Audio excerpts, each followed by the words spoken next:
Okay, sa ating hulaan niyan, naging kalug officer ako, ha? Yes. Class president. Okay, nakakaloka itong chika natin, ha?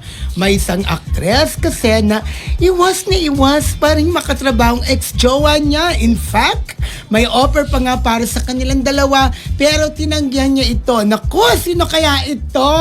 BFF, kilala mo to. Kilala ko siya. Mahusay siyang artista, di ba? Oo. Parang nagkaroon na siya parang phobia doon sa kanyang ex dahil nga, di ba, naghiwalay sila.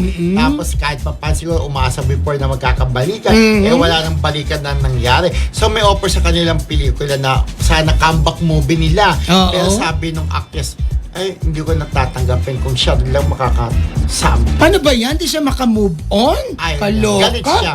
Kasi Galit feeling niya- talaga? kasi parang balita, niloko naman daw siya ng lalaki. Hindi siguro Before. madyukit talaga, Masakit. madyukit ang naranasan niya, Oo, no? Kaya kasi, ganon. Di ba yung pagtataksil, panloloko, parang hindi yung katanggap-tanggap sa isang babae na nasaktan.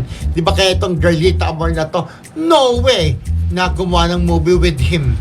Oh. Parang never again. Ayaw na talaga. Suko na siya sa lalaking yon.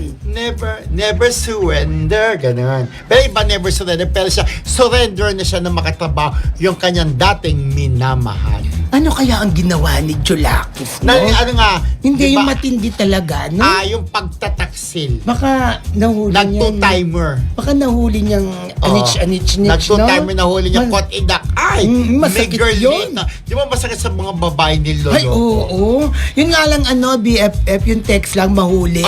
Mahuli ni Girlita si Boyito, di ba? Ang sakit na yun. Paano pa kung nag-a-anich-nich, no? Nahuli. Oo. What in the act sakit kasi. nun. Kaya Correct. ayaw ko rin siya makatabaw. Sabi niya, marami namang artista dyan, maraming aktor. Yun na lang i-partner sa akin. Bagay na Sabi bagay yung niya. linya ng kanta ni Jessa Saragosa. Ang sakit-sakit naman Ay, ang yung bago niya kanta. ginagawa mo. Yung bagong kanta ni Jess. Hi, Jess sa Saragosa.